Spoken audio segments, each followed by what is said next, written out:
खेड़ा अमृतसर के पास बसा एक छोटा सा कस्बा था। इसी कस्बे के एक पुराने से घर में अनन्या अपनी छोटी सी दुनिया में खोई थी। अनन्या 24 साल की एक तेज तर्रार लड़की अपने कमरे में तैयार हो रही थी। उसका कमरा सादगी से भरा था। एक पुरानी लकड़ी की मेज, उस पर बिखरी किताबें, एक लैपटॉप और दीवार पर लगी एक रंग बिरंगी पेंटिंग जो उसने कॉलेज के दिनों में बनाई थी। वो अपने बालों को जल्दी जल्दी चोटी में बांध रही थी क्योंकि उसे अपने ऑफिस के लिए देर हो रही थी। अनन्या एक छोटी सी मार्केटिंग फर्म में कंटेंट राइटर थी और उसकी जिंदगी डेडलाइंस, कॉफी और सोशल मीडिया के इर्द गिर्द घूमती थी। अनन्या बेटा जल्दी कर, नाश्ता तैयार है, उसकी मां सुदेशना जी रसोई से चिल्लाईं। सुदेशना जी 50 साल की एक साधारण सी महिला, अपने धार्मिक स्वभाव के लिए जानी जाती थी। उनके चेहरे पर हमेशा एक हल्की सी मुस्कान रहती थी और उनकी साड़ी पर हमेशा हल्दी या चंदन का कोई निशान लगा रहता था। हाँ मम्मी, बस 2 मिनट, अनन्या ने जवाब दिया, लेकिन उसका ध्यान अपने फोन पर था। वो इंस्टाग्राम पर अपने दोस्तों की स्टोरीज देख रही थी। कोई गोवा के समुद्र तट पर था तो कोई दिल्ली के किसी कैफे में। अनन्या के लिए ये सब एक सपने जैसा था। उसकी जिंदगी में पैसों की तंगी ने सपनों को पंख नहीं लगने दिए थे। सुदेशना जी हाथ में एक थाली लिए रसोई से बाहर आईं। थाली में गर्मा गर्म पराठे, दही और एक गिलास चाय थी। बेटा आज मंगलवार है, मंदिर चलना है मेरे साथ, हनुमान जी का आशीर्वाद ले लें। अनन्या ने आंखें घुमाई। मम्मी फिर वही बात, आप हर मंगलवार को मंदिर जाती हो, कुछ बदलता है क्या? ये सब टाइम वेस्ट करने से बेहतर है मैं ऑफिस जाऊं और कुछ एक्स्ट्रा काम कर लूं। सुदेशना जी ने हल्की सी ठंडी सांस लेते हुए कहा, बेटा विश्वास का कोई मोल नहीं होता, हनुमान जी संकट मोचन है, जब समय आएगा तुझे भी समझ आएगा। हाँ हाँ, जब समय आएगा तब देख लूंगी, अनन्या ने हंसते हुए कहा और जल्दी से एक पराठा मुंह में ठूसा। उसने अपनी चाय का आखिरी घूंट लिया, बैग उठाया और दरवाजे की ओर बढ़ी। मैं निकल रही हूं मम्मी, भैया को बोल देना कि वो आज राशन लाना ना भूलें। भैया यानी विक्रम, अनन्या का बड़ा भाई, 28 साल का था।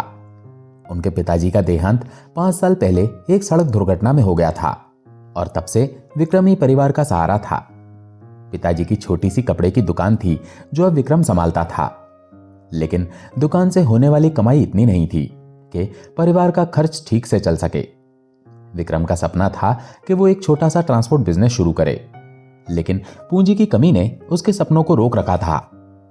विक्रम सुबह जल्दी उठकर दुकान खोलता और देर रात तक वहीं रहता। उसकी मेहनत देखकर अनन्या को गर्व होता, लेकिन साथ ही दुख भी होता कि भाई का सपना अधूरा रह गया। अनन्या अक्सर सोचती, अगर हमारे पास थोड़े और पैसे होते तो भैया आज कहीं और होते। अनन्या ऑफिस के लिए निकल गई। रास्ते में उसने देखा कि गली के नुक्कड़ पर बना हनुमान मंदिर आज कुछ ज्यादा ही सजा हुआ था। लाल पीले फूलों की मालाएं, अगरबत्ती की खुशबू और हनुमान चालीसा की मधुर धुन हवा में गूंज रही थी। मंदिर की सीढ़ियों पर कुछ बुजुर्ग महिलाएं बैठी थी जो भजन गा रही थी। हनुमान जी की मूर्ति जिस पर लाल चोला चढ़ा था दूर से चमक रही थी। अनन्या ने एक पल रुककर मंदिर की ओर देखा। उसने मनी मन सोचा, ये सब ड्रामा है, लोग अपनी परेशानियां भूलने के लिए यहां आते हैं। फिर उसने अपने कंधे उचकाए और आगे बढ़ गई। ऑफिस में दिन सामान्य था। अनन्या ने अपने क्लाइंट्स के लिए कुछ सोशल मीडिया पोस्ट लिखे, कुछ ईमेल्स का जवाब दिया और दोपहर में अपनी सहेली प्रिया के साथ कॉफी पी। प्रिया जो अनन्या की कॉलेज की दोस्त थी, हमेशा उसका हौसला बढ़ाती थी। प्रिया ने हाल ही में एक बड़ी कंपनी में नौकरी शुरू की थी और उसकी जिंदगी अनन्या से कहीं ज्यादा रंगीन थी। अनन्या तू इतना टेंशन क्यों लेती है, सब ठीक हो जाएगा, प्रिया ने कॉफी का घूंट लेते हुए कहा। ठीक कैसे होगा प्रिया, अनन्या ने झुंझलाते हुए जवाब दिया। भैया की दुकान चल नहीं रही, घर में पैसे की तंगी है और मम्मी को लगता है कि मंदिर जाने से सब ठीक हो जाएगा। प्रिया ने हंसकर कहा, अरे थोड़ा विश्वास तो रख, शायद तेरी मम्मी सही कहती हो। विश्वास, अनन्या ने मजाक उड़ाया। विश्वास से पेट नहीं भरता प्रिया, मुझे चाहिए पैसे, ये भगवान की बातें मेरे बस की नहीं। प्रिया ने ज्यादा कुछ नहीं कहा, उसने सिर्फ इतना कहा, देख अनन्या, कभी कभी जिंदगी में कुछ चीजें समझ से परे होती हैं, बस थोड़ा धैर्य रख। अनन्या ने बात टाल दी, लेकिन उस रात जब वो घर लौटी तो उसे कुछ अजीब सा महसूस हुआ। विक्रम घर पर नहीं था। सुदेशना जी ने बताया कि उसे चंडीगढ़ से एक फोन आया था। किसी कंपनी ने उसे कपड़ों का एक बड़ा ऑर्डर ऑफर किया था। अगर वो इस ऑर्डर को समय पर पूरा कर लेता तो न केवल अच्छा मुनाफा होता बल्कि भविष्य में और भी काम मिल सकता था। लेकिन मम्मी, इसके लिए तो पैसे चाहिए होंगे, अनन्या ने चिंतित स्वर में कहा। हाँ बेटा, विक्रम कह रहा था कि कम से कम 50,000 रुपए चाहिए। वो कुछ इंतजाम करने की कोशिश कर रहा है, सुदेशना जी ने जवाब दिया। अनन्या ने मन ही मन सोचा, 50,000 रुपए, इतने पैसे कहां से आएंगे? उस रात वो देर तक जागती रही, सोचती रही कि क्या कोई रास्ता निकलेगा। अगले कुछ दिन तनाव भरे थे। विक्रम दिन रात पैसे के इंतजाम में लगा था। उसने अपनी सारी बचत, जो मुश्किल से 15,000 रुपए थी, निकाल ली। अनन्या ने भी अपनी तनख्वाह से 10,000 रुपए दिए, लेकिन बाकी 25,000 रुपए का इंतजाम करना एक पहाड़ जैसा काम था। सुदेशना जी ने अपने कुछ पुराने गहने बेचने की बात की। बेटा, ये गहने मेरे लिए कीमती हैं, लेकिन तुम दोनों मेरे लिए उनसे भी ज्यादा कीमती हो। अगर इनसे तुम्हारा काम बन जाए तो मैं इन्हें बेच दूंगी।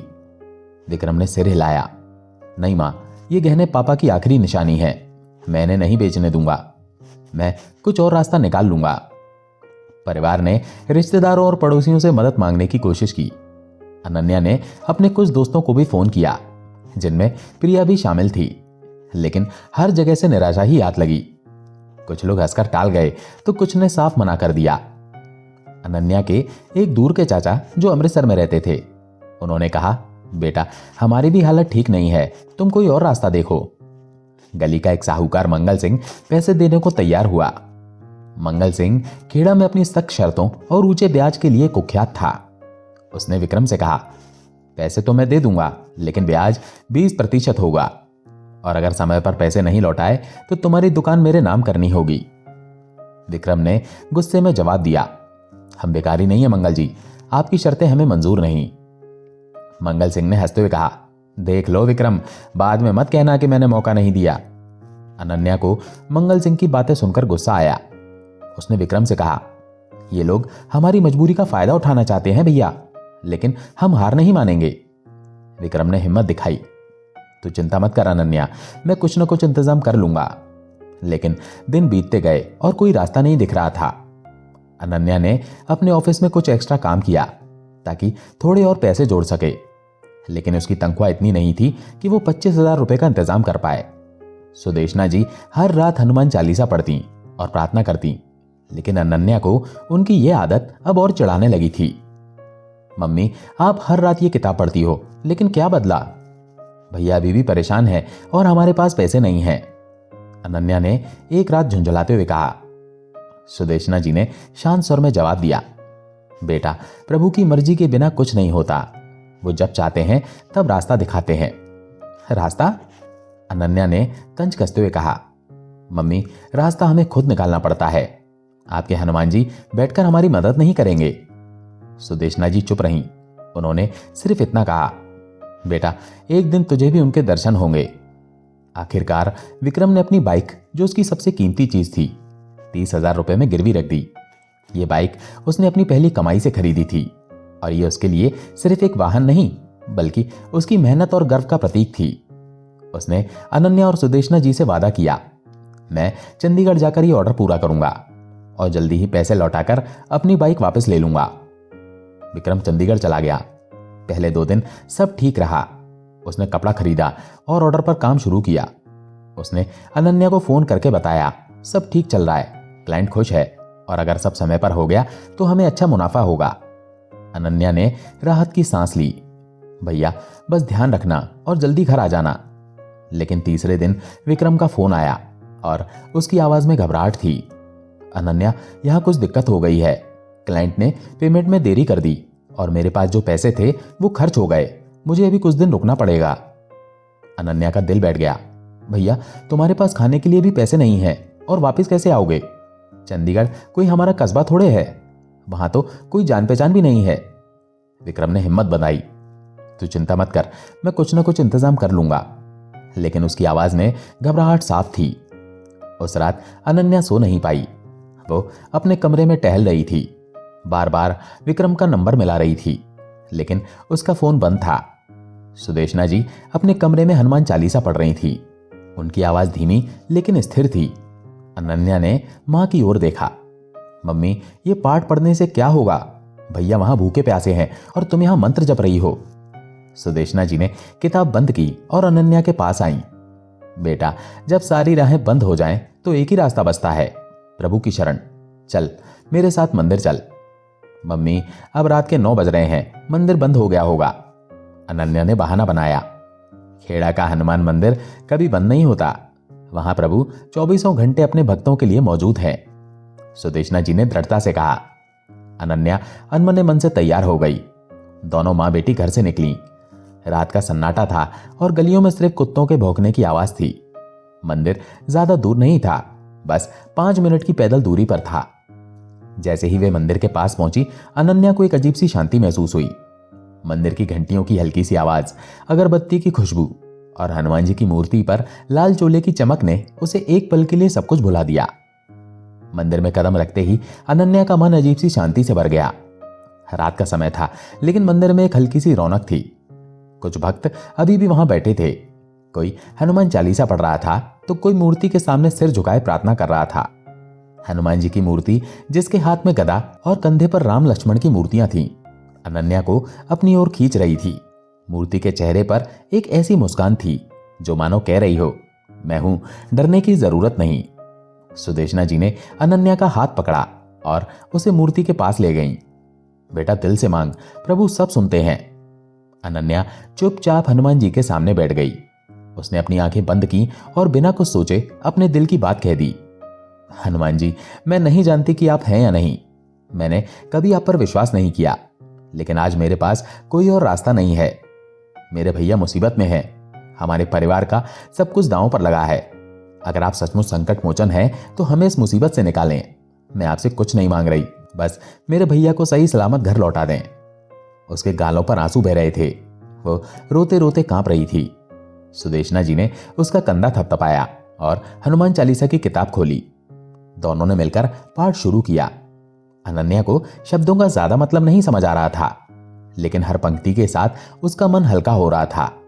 उसे ऐसा लगा जैसे कोई अदृश्य शक्ति उसके सिर पर हाथ रखकर कह रही हो, सब ठीक हो जाएगा। पाठ खत्म होने के बाद मंदिर के बुजुर्ग पुजारी पंडित रामदास उनके पास आए। पंडित जी की उम्र 70 साल से ज्यादा थी, लेकिन उनकी आंखों में एक अजीब सी चमक थी। उन्होंने सुदेशना जी को देखकर मुस्कुराया। आज देर से आई सुदेशना जी? हाँ पंडित जी, थोड़ा संकट है घर में, सुदेशना जी ने जवाब दिया। पंडित जी ने अनन्या की ओर देखा। बेटा, तुम पहली बार यहां इतने मन से आई हो, है ना? अनन्या ने हल्का सा सिर हिलाया। उसे थोड़ा अजीब लगा कि पंडित जी को कैसे पता कि वो पहली बार इतने मन से आई है। पंडित जी ने मुस्कुराकर कहा, हनुमान जी अपने भक्तों को कभी निराश नहीं करते। वो संकट मोचन है। तुमने आज जो मांगा वो जरूर पूरा होगा, बस विश्वास रखो। पंडित जी ने अनन्या को एक छोटी सी हनुमान चालीसा की किताब दी। इसे रोज पढ़ना बेटा, और हर मंगलवार को यहां आना। प्रभु तुम्हारा साथ कभी नहीं छोड़ेंगे। अनन्या ने किताब ले ली, लेकिन उसके मन में अभी भी संदेह था। क्या ये सब सचमुच काम करता है? उसने मनी मन सोचा, लेकिन मंदिर की उस शांति ने उसके मन को एक अजीब सा सुकून दिया था। पंडित जी ने एक कहानी सुनानी शुरू की। बेटा, कई साल पहले इस कस्बे में एक व्यापारी था जिसका सब कुछ बर्बाद हो गया था। उसने सब कुछ खो दिया, पैसे, परिवार, सम्मान। एक दिन वो हनुमान जी के इस मंदिर में आया और उसने सच्चे दिल से प्रार्थना की। उस रात उसे सपने में हनुमान जी दिखे और उन्होंने उसे रास्ता दिखाया। उसने वैसा ही किया जैसा हनुमान जी ने कहा। कुछ ही महीनों में उसकी जिंदगी बदल गई। आज वो अमृतसर का बड़ा व्यापारी है। अनन्या ने ध्यान से सुना, लेकिन उसका मन अभी भी पूरी तरह यकीन करने को तैयार नहीं था। पंडित जी, क्या यह सच है? उसने पूछा। पंडित जी ने हंसकर कहा, सच और झूठ का फैसला हमारा विश्वास करता है बेटा। प्रभु की लीला को समझने के लिए मन का खुला होना जरूरी है। मां बेटी मंदिर में करीब 1 घंटा रहीं। अनन्या को ऐसा लग रहा था जैसे कोई अदृश्य शक्ति उसके कंधों का बोझ हल्का कर रही हो। जब वे घर लौटी तो अनन्या का मन पहले से ज्यादा शांत था। उसने हनुमान चालीसा की किताब अपनी मेज पर रख दी और सोने की कोशिश की, लेकिन उसकी आंखों के सामने हनुमान जी की मूर्ति बार बार आ रही थी। घर लौटने के 20 मिनट बाद ही अनन्या के फोन पर एक अज्ञात नंबर से कॉल आया। रात के 11 बज रहे थे। अनन्या को पहले तो कॉल उठाने में हिचक हुई। कौन होगा इतनी रात को, उसने सोचा, लेकिन कॉल बार बार आ रहा था। आखिरकार उसने हिम्मत करके फोन उठाया। हेलो, अनन्या ने धीमे स्वर में कहा। दूसरी ओर से एक गहरी शांत आवाज आई, जय श्री राम। अनन्या चौंक गई। जय सिया राम, उसने जवाब दिया। आप कौन हैं और इतनी रात को फोन क्यों किया? वो व्यक्ति हल्का सा हंसा। बेटा, मुझे तुमसे ही बात करनी थी। तुम परेशान हो, है ना? अनन्या को गुस्सा आ गया। देखिए, अगर ये कोई मजाक है तो मुझे पहले ही बहुत परेशानी है, कृपया परेशान ना करें। मजाक नहीं बेटा, उस व्यक्ति ने कहा। बस इतना जान लो कि तुम्हारी सारी परेशानियां अब खत्म हो जाएंगी। जय श्री राम। इससे पहले कि अनन्या कुछ और कह पाती, कॉल कट हो गई। उसने फोन की स्क्रीन देखी। नंबर अजीब सा था, जिसमें कई सारे शून्य थे। उसने तुरंत वापस कॉल करने की कोशिश की, लेकिन नंबर नहीं मिला। ये क्या था? अनन्या ने परेशान होकर सोचा। वो सोच ही रही थी कि उसका फोन फिर बजा। इस बार कॉल उसकी सहेली प्रिया का था। प्रिया ने उत्साह से कहा, अनन्या, तूने जो 2 साल पहले मुझे 10,000 रुपए उधार दिए थे, वो आज मैं लौटाना चाहती हूँ।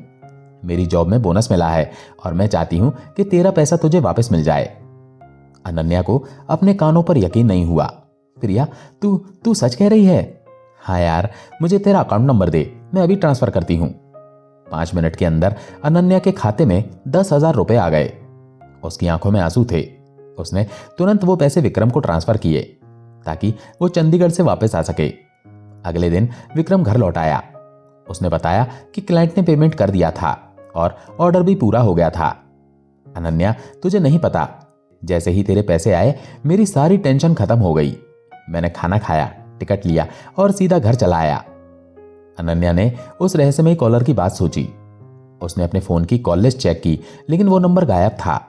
उसने कॉल लिस्ट भी निकलवाई, लेकिन वो नंबर कहीं नहीं मिला। अनन्या को एहसास हुआ कि ये कोई साधारण कॉल नहीं थी।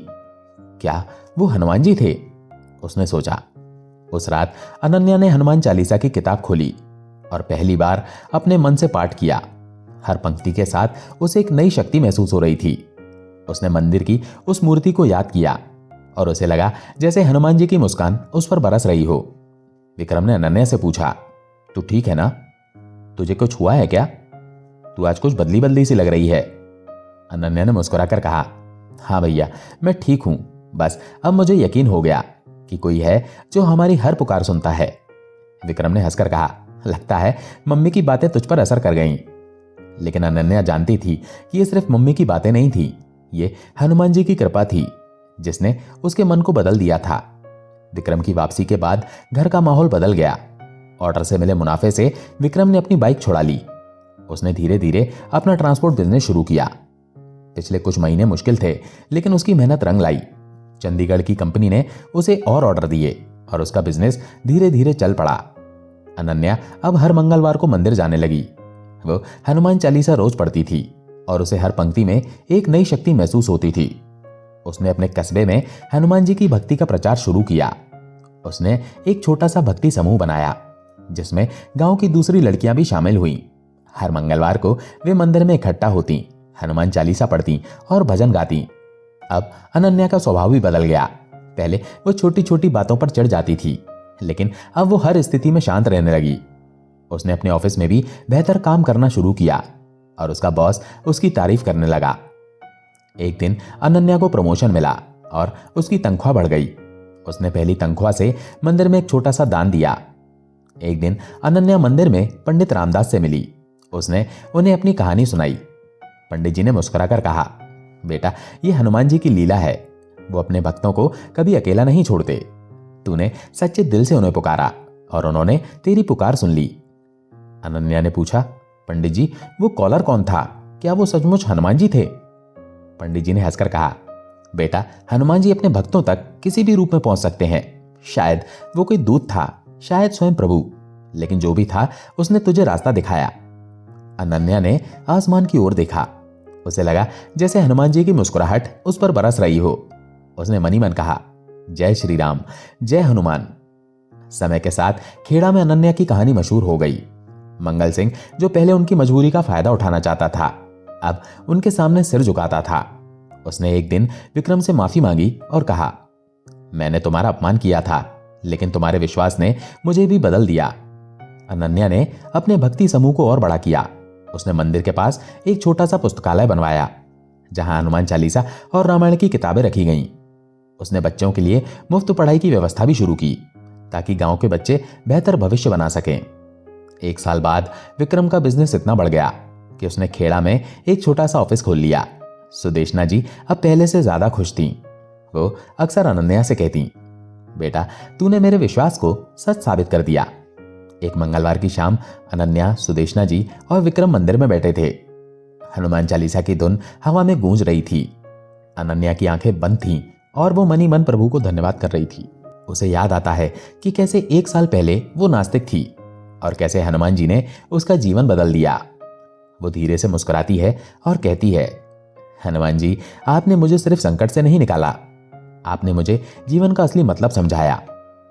दोस्तों, आशा है ये कहानी आपको पसंद आई होगी। अगर पसंद आई हो तो वीडियो को लाइक करके कमेंट में जय श्री राम जय हनुमान जरूर लिखें। चैनल पर अगर पहली बार आए हैं तो चैनल को सब्सक्राइब जरूर करें। जय श्री राम जय हनुमान।